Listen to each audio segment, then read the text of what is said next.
Hello students, कैसे हैं आप लोग। आई एम अभिषेक सक्सेना और हम लोग पढ़ रहे हैं क्लास 8 का फैक्टराइजेशन। बच्चों, अब तक हमने फैक्टराइजेशन देखा and how to do factorisation, वो हमें समझ में आ गया। लास्ट लेक्चर में हम लोग डिवीजन की बात कर रहे थे, division of monomial bye monomial, polynomial bye monomial, इतना हमने कवर किया था।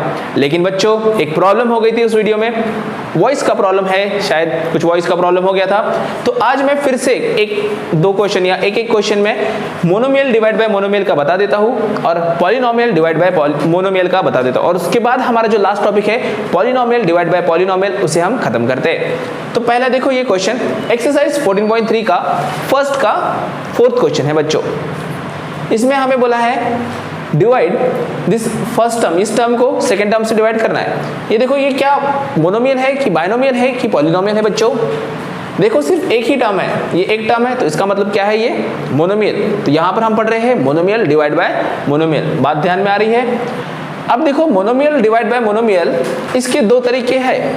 दो तरीके कैसे हैं, एक तरीका है कॉमन फैक्टर, कि हम क्या करें, जिससे डिवाइड करना है उसे हम यहां पर निकाल ले, आंसर में निकाल ले। कैसे निकालते, चलो पहला मेथड हम सॉल्व करते हैं, जिसे मैं कहता हूं common factor method. Common factor method बच्चों, तो जो हमें जिससे डिवाइड करना है, जो डिवाइजर है वो कॉमन निकालना पड़ेगा, जो डिवाइजर है वो कॉमन निकालना पड़ेगा। किस में, डिविडेंड में से। तो हमारा डिविडेंड देखो क्या है, 34x क्यूब वाई क्यूब और z क्यूब, है कि नहीं बच्चों। अब सबसे पहले इसके फैक्टर लिखता हूं मैं, 34 तो 34 ही रहेगा। यहां पर देखो मुझे 51 बनाना है बच्चों, तो 34 को मैं पहले 34 रहने देता हूं, तो 34 वैसा का वैसा रहेगा। x क्यूब है तो x 3 बार आ जाएंगे, x into x into x. y कितने बार, y भी 3 बार, y into y into y into z into z into z. बच्चों यहाँ तक क्लियर है। अब आप थोड़ा सोचो कि हमें यहाँ पर x चाहिए, y स्क्वायर चाहिए, z क्यूब चाहिए, तो मैं एक x बाहर निकाल सकता हूँ, इसमें से कॉमन x निकाल दूंगा, y स्क्वायर मतलब 2y निकालना पड़ेगा और z 3 निकालना पड़ेगा। बात समझ में आ रही है। तो देखो यहाँ पर क्या निकलेगा बाहर, 34x y cube, sorry y square निकालना है, y स्क्वायर z क्यूब, ये हुआ पहला ब्रैकेट, इनटू बचा क्या, ये भी निकल गया, तो बचा क्या बच्चों, x स्क्वायर y बचा, दिख रहा है, कैसे दिख रहा है, x स्क्वायर y। क्या बात क्लियर है यहाँ तक के, कोई डिफिकल्टी इसमें। ये 34 को भी मैंने बाहर निकाला, इसको ब्लू से बना देता हूँ। अब देखो बच्चों, मुझे 51 चाहिए, 34 नहीं चाहिए, मुझे 51 चाहिए। क्या मैं 34 को 51 बना सकता हूँ, 34 को 51 बना सकता हूँ बच्चों, क्या हम 34 को 51 बना सकते हैं, नहीं। कैसे बनाएंगे, कैसे बनाएंगे, तो मुझे 34 के फैक्टर निकालने पड़ेंगे और 51 के भी फैक्टर निकालने पड़ेंगे, थोड़ा दिमाग लगाना पड़ेगा बच्चों। तो देखो मैं 34 के फैक्टर निकालता हूँ, 34 क्या होगा, 2 17 जा 34, और 51 के अगर मैं फैक्टर निकालता हूँ तो 51 देखो कैसे आएगा, 3 17 जा। तो देखो बच्चों 17 कॉमन फैक्टर है, यहाँ पर क्या आ रहा है, 17 कॉमन आ रहा है, मतलब मैं 34 को लिख सकता हूँ, 34 को मैं लिखूंगा 2 into 17 x y square z cube x square y. पर बच्चों मुझे 2 नहीं चाहिए, यहाँ पर मुझे 3 चाहिए। क्यों, क्योंकि 3 17 जा 51 होगा और मुझे 51 चाहिए, यहाँ पर क्या चाहिए, मुझे 51 चाहिए, मुझे 34 नहीं चाहिए। तो मैं क्या करूंगा, मैं यहाँ पर 3 से मल्टीप्लाई डिवाइड करूंगा। क्या करूंगा मैं यहाँ पर, 3 से मल्टीप्लाई डिवाइड। तो देखो बच्चों क्या होगा, 3/3 मल्टीप्लाई भी कर दिया, डिवाइड भी कर दिया, into 2 into 17 x y square z cube, ये z क्यूब है, और x स्क्वायर y तो पहले से ही हमने बाहर निकाल दिया था। तो देखो बच्चों अब यहाँ पर ये 3 और 17 मिलकर 51 बना देंगे। ये 3 और 17, 3 17 जा 51 होता है बच्चों, तो ये हो जाएगा 3 7 जा 51 इंटू ये 2 बचा, ये 3 बचा, तो 2/3 x y square z cube, और ब्रैकेट में x स्क्वायर y तो पहले से ही बाहर था। क्या बात समझ में आ रही है, क्या बेटा बात समझ में आ रही है। अब देखो मुझे 51 चाहिए और x y square z cube चाहिए, क्वेश्चन है, तो मैं इसको बाहर निकाल देता हूँ, ये हो जाएगा 51 x y square z cube. बात क्लियर हो गई। अब देखो ये 2/3 को मैं इसके पास 2/3 एक्स स्क्वायर वाई, ऐसे लिख देता हूँ। अब ये हमारे पास एक टर्म मिल गया, देखो ये फैक्टर मिल गए। अब इससे हम डिवाइड कर सकते हैं बच्चों। कैसे डिवाइड करेंगे, देखो ये टर्म मिल गया, हम डिवाइड करते हैं इस नंबर को। कैसे होगा, 34 x cube y cube z cube divide by 51 x y square z cube. इसकी वैल्यू अब देखो बच्चों, मैं 31 x cube y cube z cube की जगह पर इसे पुट कर सकता हूं। ये वैल्यू हमारे पास आया है आंसर, तो मैं वहां पर वो लिख देता हूं। क्या आएगा, 51 x y square z cube multiplied by 2/3 x square y divide by बच्चों यही रहेगा। डिवाइड बाय बच्चों क्या आएगा, देखो यही डिवाइड करना है हमें, 51 x y square z cube. और बच्चों ये टर्म और ये टर्म सेम है तो ये कट जाएगा और हमारा आंसर क्या आएगा बच्चों, ध्यान दो यहाँ पर 2/3 एक्स स्क्वायर वाई, ये हुआ हमारा आंसर। ये कौन सा मेथड बताया मैंने, common factor method. Common factor में हम क्या करते हैं बच्चों, जो भी डिवाइजर होता है हम डिविडेंड में से उसको बाहर निकालते हैं। अब वो कैसे निकालोगे, कुछ ना कुछ मल्टीप्लाई डिवाइड करके उसमें तिकड़म तिकड़म लगा के कोई जुगाड़ लगाकर हमें आंसर तो निकालना ही पड़ेगा।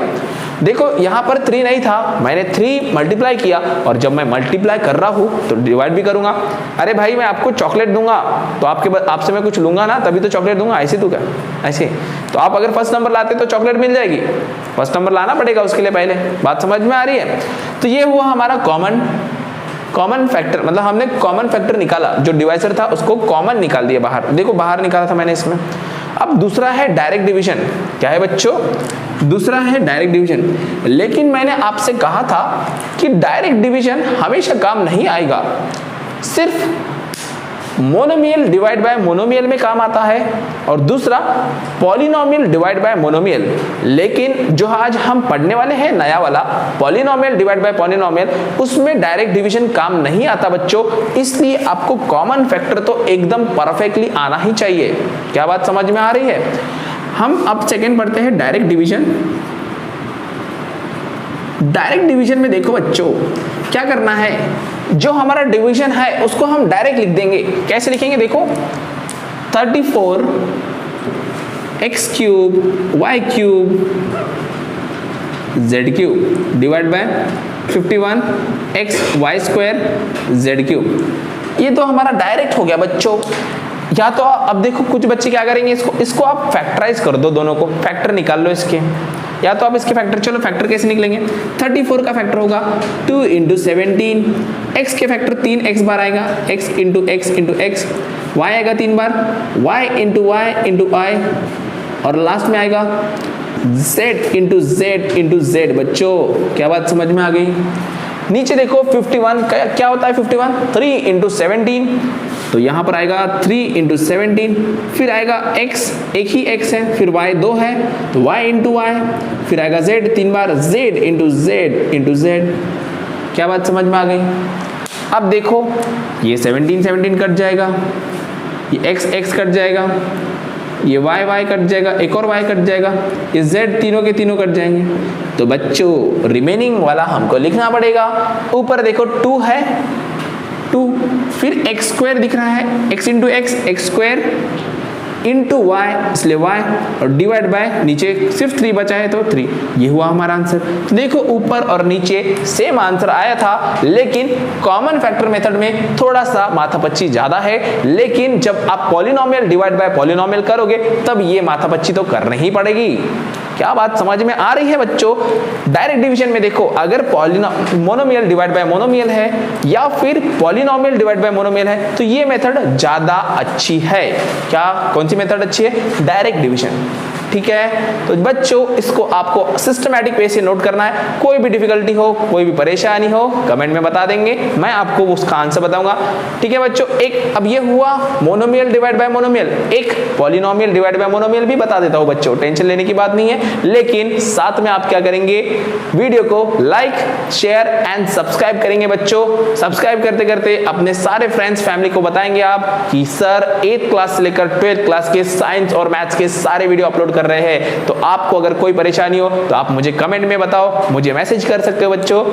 और बता सकते हो कि आपको कौन से टॉपिक का वीडियो चाहिए। ठीक है बच्चों, तो इसको अच्छे से नोट कर लेंगे।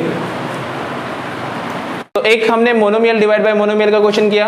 अब चलते हैं हम सेकंड क्वेश्चन पर, जिसमें पॉलिनोमियल डिवाइड बाय मोनोमियल है, जो हमारे कल के लेक्चर में हुआ था, लेकिन वॉइस का प्रॉब्लम था इसलिए मैं आज फिर से बता रहा हूं। तो देखो यहाँ पर पहला टर्म देखो 1 2 3, तो इसमें 3 टर्म है, तो क्या ये मोनोमियल है या पॉलिनोमियल है? तो ये है पॉलिनोमियल। क्या है ये? Polynomial divide by monomial. Polynomial divide by monomial, बात समझ में आ रही है? तो अब चलो इसको भी सॉल्व करने का वही तरीका है जो हमने मोनोमियल डिवाइड बाय मोनोमियल में किया। एक तरीका है कॉमन फैक्टर निकालने का और दूसरा तरीका है डायरेक्ट डिवीजन का। तो पहला जो ज्यादा इंपॉर्टेंट है कॉमन फैक्टर का, उससे सॉल्व करते हैं हम लोग। कॉमन फैक्टर में याद रखना क्या कॉमन फैक्टर निकालना है? जिससे डिवाइड करना है बच्चों, ये डिवाइड करने वाला नंबर है तो ये कॉमन निकालना है। हमारे पॉलिनोमियल में से इसको कॉमन निकालना है। बात समझ में आ रही कि नहीं आ रही? तो पहला मेथड क्या है बच्चों? पहला method, first method is common factor.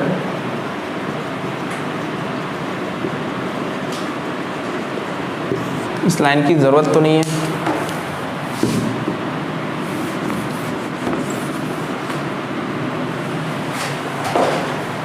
Common factor में देखो बच्चों, हमारा क्वेश्चन हम पहले लिख लेते हैं, इसको ही इसमें से कॉमन निकालना है ना, जिसमें से कॉमन निकालना है उसको पहले लिख दो।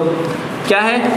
8x³ y² z² plus x² y³ z² plus x² y² z³।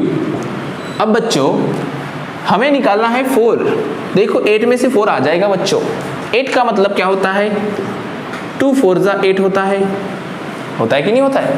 तो 4 तो मिल गया मेरे को, 4 कॉमन मिल गया। अब देखो इन नंबर में से बच्चों, इन नंबर में से सेपरेट सेपरेट मुझे कॉमन निकालना पड़ेगा। क्या कॉमन निकालना पड़ेगा? x² कॉमन निकालना पड़ेगा, y² कॉमन निकालना पड़ेगा और z² कॉमन निकालना पड़ेगा। क्या बात समझ में आ रही है? नहीं समझ में आ रही? क्या कॉमन निकालना पड़ेगा? हर एक इन पूरे टर्म में से मुझे ये पूरा टर्म कॉमन निकालना है, तो मुझे हर एक में से कॉमन निकालना पड़ेगा। अब हर एक में से कैसे कॉमन निकालेंगे बच्चों? तो देखो x³ है तो वहां पर क्या है? x into x into x into y into z है। पहला टर्म लिख लिया मैंने। फैक्टराइज तो करना आता है आपको, ऐसे फैक्टर बनेंगे इसके। क्या बात समझ में आ रही है? बीच में प्लस है तो प्लस, यहाँ पर x कितने हैं? 2 है, तो x इंटू एक्स, y कितने हैं? 3, तो y इंटू वाई, इसको छोटा ब्रैकेट लगा देता हूँ, चलो कंफ्यूजन ना हो, इंटू z प्लस देखो बच्चों यहाँ पर x 2 है, x into x into y भी 2 है, y into y into z 3 है बच्चों, z इंटू z। क्या बात समझ में आ रही है? ये बड़ा ब्रैकेट कंप्लीट हो गया। यहाँ पर मुझे कॉमन क्या निकालना है? कॉमन निकालना है x²। तो देखो बच्चों क्या x² है यहाँ पर सब में? 2x है, तो मैं x² बाहर निकाल सकता हूँ। 2 इंटू 4 तो पहले से बाहर था। अब देखो मैंने x² निकाल दिया, x²। क्या बात समझ में आ रही? कॉमन फैक्टर हमने निकाला था पहले। अब दूसरा मुझे चाहिए y²। तो देखो यहाँ पर 2y है तो y², चलो यहाँ पर भी 2y है, यहाँ पर भी 2y है, और z² चाहिए तो यहाँ पर 2z है, यहाँ पर 2z है, यहाँ पर भी 2z है, तो z² भी निकल गया। लेकिन बच्चों अंदर क्या बचा है वो ध्यान में रखो। देखो जो टिक हो गए वो तो चले गए बाहर, x² चला गया, y² चला गया, z²। तो यहाँ पर क्या बचा बच्चों? यहाँ पर बचा है सिर्फ x, तो यहाँ पर लिखेंगे x, बीच में है प्लस साइन तो प्लस, यहाँ पर x² बाहर चला गया, y² बाहर चला गया, z² बाहर चला गया, बचा क्या बच्चों? सिर्फ y बचा है, तो यहाँ पर आएगा y। क्या बात समझ में आई? यहाँ पर देखो x² बाहर चला गया, y² बाहर चला गया, z² भी बाहर चला गया, बचा क्या? सिर्फ z, तो यहाँ पर आएगा z। क्या बात समझ में आ रही है कि नहीं आ रही है? अब ये हमारा कॉमन टर्म है और सामने क्या चाहिए मुझे? डिवाइड 4 है तो 4 चाहिए, तो मैं 4 को इसके साथ लिख देता हूँ और 2 को बीच में लिख देता हूँ। कैसे आएगा देखो, 4x² y² z², ये हुआ एक ब्रैकेट में लिख दिया मैंने साथ में, और 2 को मैं पीछे लिख सकता हूँ। मल्टीप्लाई इज अ, कैसा होता है मल्टीप्लाई? आगे पीछे हम उसको उल्टा अल्टी पल्टी कर सकते हैं। क्या प्रॉपर्टी का नाम है? उस प्रॉपर्टी का नाम कमेंट में बताओ। क्या प्रॉपर्टी है? एसोसिएटिव प्रॉपर्टी कि डिस्ट्रीब्यूटिव प्रॉपर्टी की कौन सी प्रॉपर्टी है? जल्दी से कमेंट में बताओ मुझे, ठीक है? ये हुआ, मैंने 4x square y square z square को बाहर निकाला क्योंकि मुझे डिवाइड करना है, डिवाइड करते वो कैंसिल हो जाएगा।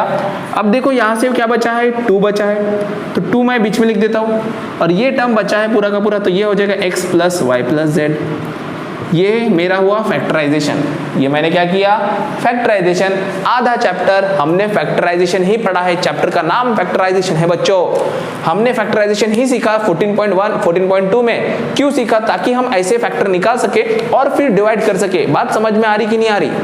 डिवीजन हमने लास्ट में क्यों सीखा, पहले फैक्टर निकालना सीखा। फैक्टर निकालना मस्ट है, आपको फैक्टर निकालना आना ही चाहिए, ठीक है। इसके बाद नेक्स्ट स्टेप तो बड़ा आसान होता है, डिवाइड करेंगे हम लोग। डिवाइड कैसे करेंगे बच्चों, इस टर्म को इससे डिवाइड करना है, इस टर्म को इससे डिवाइड करना है। तो मैं लिख लेता हूँ यहाँ पर लिखते चलो 8x cube y square z square plus x square y cube z square plus x square y square z cube divide by है बच्चों 4x square y square z square.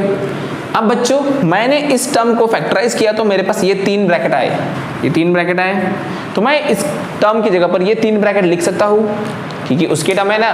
जैसे मैं 15 की जगह पे 3 × 5 लिख सकता हूँ, वैसे ही मैं इस पॉलिनोमियल की जगह पर ये फैक्टर्स लिख सकता हूँ। तो यहाँ पर क्या आएगा देखो बच्चों, यहाँ पर आएगा equals to 4x square y square z square into 2 into x plus y plus z divide by 4x square y square z square. और बच्चों ये कट जाएगा और आंसर देखो क्या आएगा, हमारा आंसर आएगा 2 × x plus y plus z. ये हुआ हमारा आंसर। क्या बात समझ में आ रही है, क्या बात समझ में आ रही है। ये था हमारा कॉमन फैक्टर मेथड। इसके बाद का हमारा मेथड है सेकेंड मेथड, डायरेक्ट डिवीजन। कौन सा मेथड है बच्चों, डायरेक्ट डिवीजन। आपको सारे क्वेश्चन दोनों मेथड से सॉल्व करने हैं, तब जाकर आप परफेक्ट बनोगे, नहीं तो क्या होगा, प्रॉब्लम हो जाएगी बच्चों। अब चलो इसको हम डिवाइड करते हैं। तो डिवाइड करना है डायरेक्ट, तो मैं इस टर्म को लिख लेता हूँ, पहले ऊपर वाले टर्म को लिख लेता हूँ। क्या है, 8x cube y square z square z square plus x square y cube z square plus x square y square z cube divide by 4x square y square z square. क्या यहाँ पर आपको दिख रहा है, हमें डिवाइड करना है। डिवाइड में देखो ये 8 है, ये 4 है, 4 2 8 होता है, तो 4 डायरेक्टली इसको 2 में आ देगा। क्या बात समझ में आई, नहीं समझ में आ रहा है, ये समझ में आया इतना, ठीक है। अब देखो 2 को मैं बाहर ही रहने देता हूँ, 2 को मैं ब्रैकेट के बाहर ही रहने देता हूँ बच्चों, क्योंकि 2 का कुछ काम नहीं है, अंदर जाके भी वो कुछ करने नहीं वाला।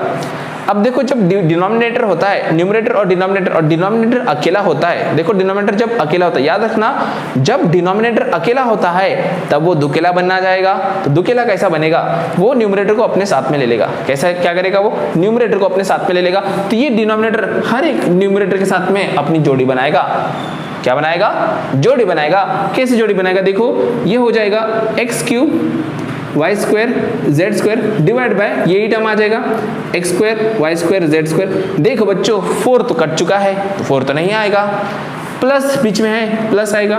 दूसरी जोड़ी x square y cube z square, क्या है यहाँ पर, जेड स्क्वायर डिवाइड बाय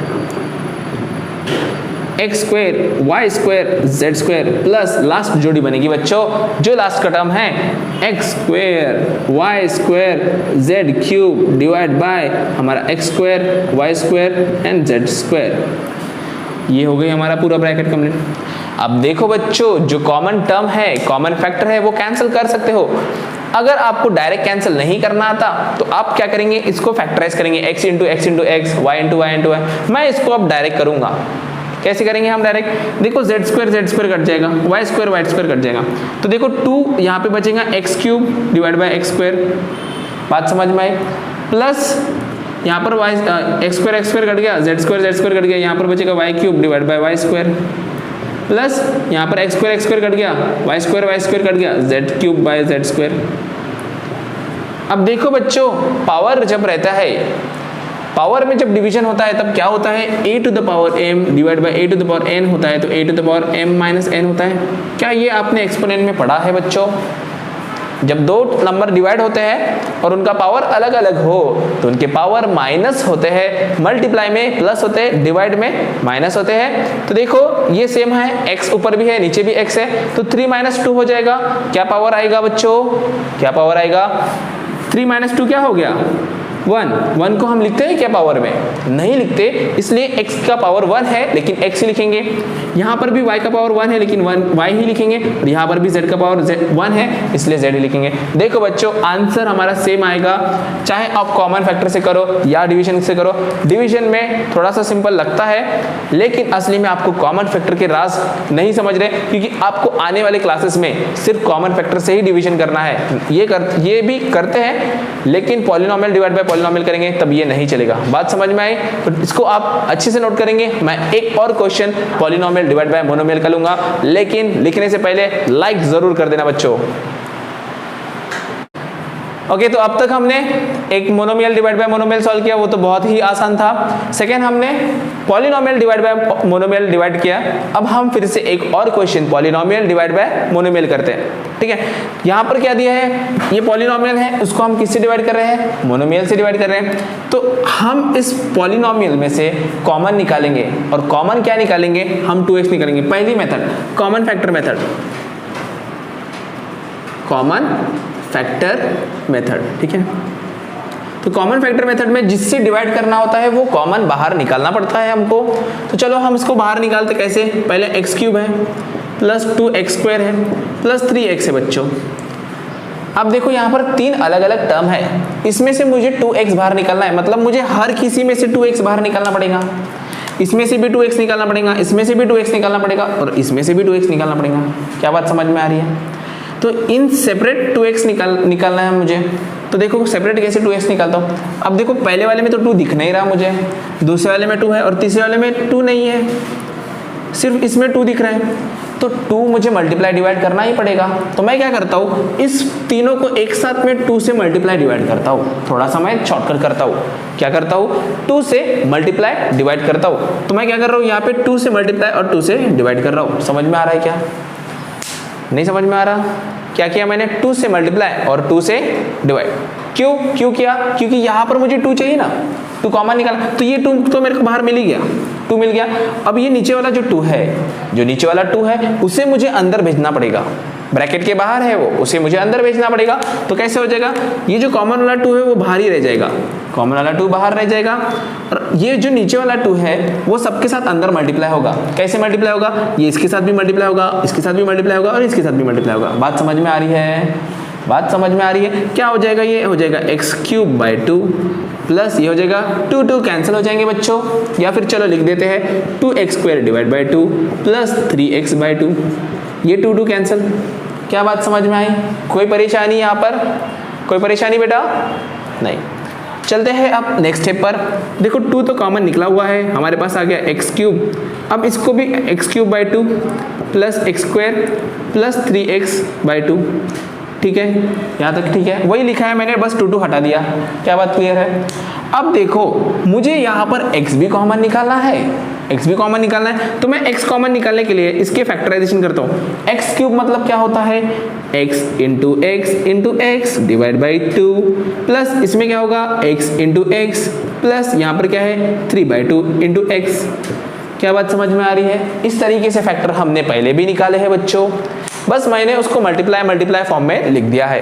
अब क्या कॉमन निकालना है, हमें कॉमन निकालना है x, तो यहाँ से मैं एक x बाहर निकालता हूँ, यहाँ से एक x बाहर निकालता हूँ, यहाँ से एक x बाहर निकालता हूँ, इन तीनों से मैं x बाहर निकालता हूँ, तो बच्चों ये हो जाएगा 2x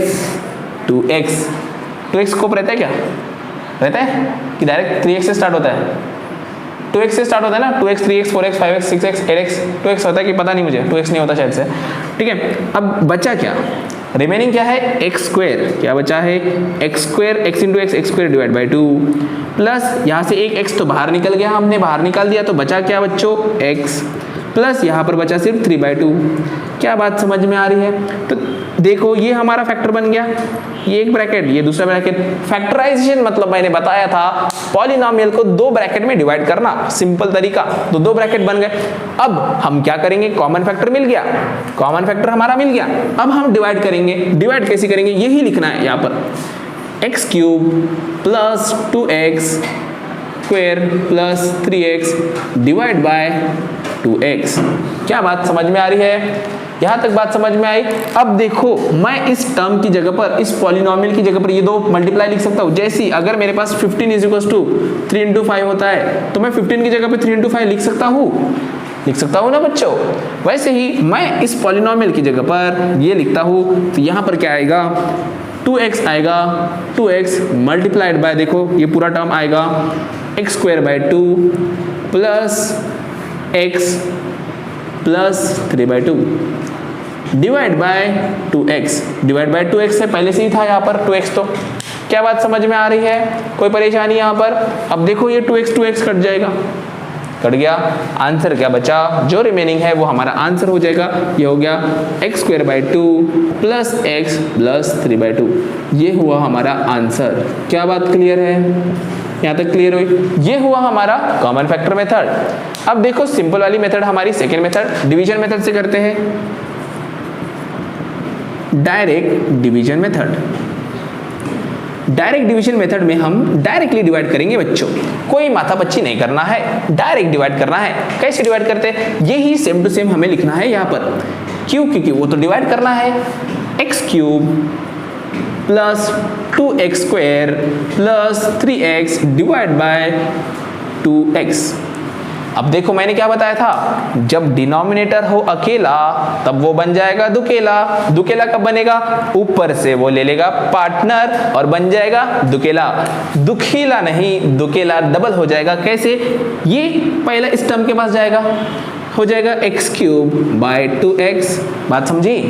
बीच में है प्लस, ये इसके बीच वाले के पास भी जाएगा 2x² bye 2x plus last term के पास भी जाएगा 3x डिवाइड बाय 2x। अब देखो बच्चों, अब कमाल की बात, जो कॉमन टर्म है उसको डिवाइड कट कर देंगे अपन। देखो यहाँ पर 2 नहीं है, बस x³ और x है, ये 2 कट जाएगा। यहाँ पर 2 नहीं कटता है तो क्या बचेगा? देखो यहाँ पर लिखता हूँ बच्चों, यहाँ पर बचेगा x³ बाय 2x प्लस यहाँ पर देखो x² बाय x प्लस यहाँ पर देखो ये x कट जाएगा तो यहाँ पर बचेगा 3/2।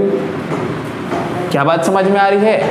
अब देखो बच्चों, ये दोनों डिवाइड में है। जब सेम नंबर डिवाइड में हो, पावर अलग अलग हो, तो हम कौन सा रूल यूज करते हैं बच्चों?